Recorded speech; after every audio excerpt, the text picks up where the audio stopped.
और फ्रेंड एक बार आप सभी का स्वागत है। फ्रेंड्स, रीजनल रूरल बैंक संबंधी कुछ समाचार आ रहे हैं, लाइक आईपीओ, रीस्ट्रक्चरिंग, और इसके बारे में यूनियन गवर्नमेंट ने स्पॉन्सर बैंक को डायरेक्टिव्स दिए हैं। The union government has asked sponsor banks to identify regional rural banks that can be listed on the exchange based on the defined criteria, reviving an earlier plan to come up with the initial public offer of such lenders. All RRB are presently unlisted. Sponsor banks that hold about 35% of the RRB have been asked to handhold regional lenders at all stages from identification of merchant bankers to the conclusion of IPO. While the center holds 50% in RRBs, state governments own the remaining 15%.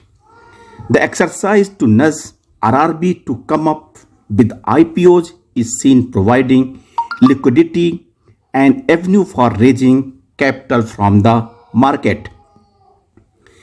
The exercise is the next step to provide additional sources to RRB to meet their regulatory capital requirement after the Reserve Bank of India in 2019 permitted such banks to issue perpetual debt instruments.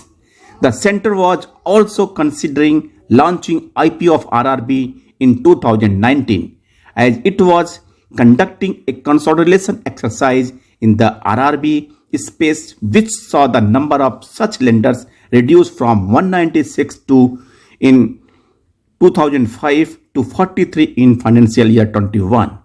The government is also undertaking the exercise to restructuring of RRBs in order to make them operationally viable.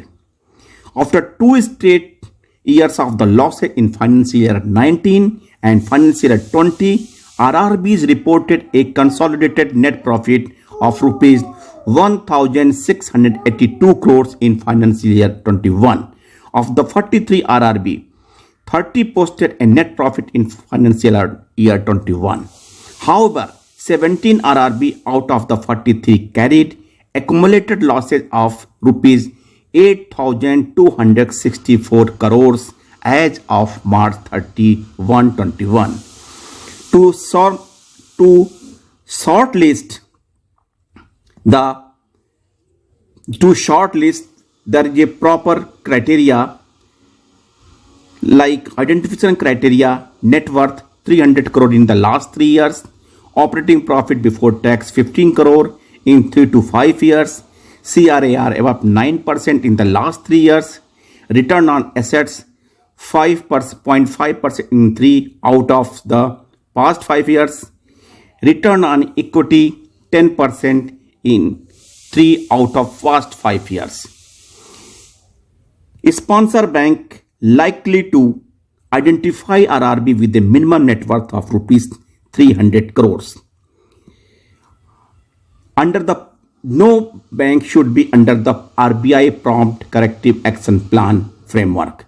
The largest regional rural bank in Baroda, UP Bank, with the balance sheet of rupees 75,381 crores in financial year 22, followed by Karnataka Gramin Bank with a business of rupees 55,865 crore, and Aryavrat Bank with 48,649 crore as on March 21. All these 3 banks do not meet the return on asset requirement of 0.5%. These guidelines have been finalized after seeking comments from the Department of Investment and Public Asset Management (DIPAM) and the RBI.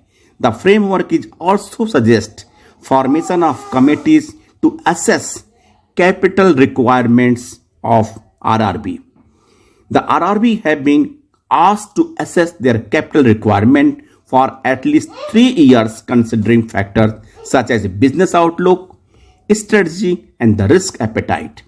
This will have to be prepared by a capital planning committee to be chaired by the RRB chairman and prepare a proposal including issue size, issuance of bonus shares a right issue. If any another committee with representation from NABARD and the sponsor bank will decide the issue size and other of related proposals. The proposals will then be vetted by the sponsor bank and placed before the board of directors of RRB for in principle approval. The Department of Financial Services will then consider it for approval, after which a dialogue with state government would be initiated on their future shareholding in RRB. यानी सरकार ने ये decide किया है कि RRB के जो IPO का प्लान्स है फिर से रिवाइव करेंगे और रीस्ट्रक्चरिंग, ताकि ऑपरेशनल ये आरआरबी वायबल हो। और इसके लिए इन्होंने जो प्लानिंग तैयार किया है वो स्पॉन्सर बैंक को सौंपा है कि आप तैयार करके इसे फाइनली डीएफएस के अप्रूवल के लिए आएगा, जो कमेटी अप्रूव करेगी एंड उसके बाद आरआरबी के आईपीओ का रास्ता साफ हो जाएगा। थैंक यू फ्रेंड्स, फिर मिलते हैं नए अपडेट के साथ, तब तक के लिए धन्यवाद।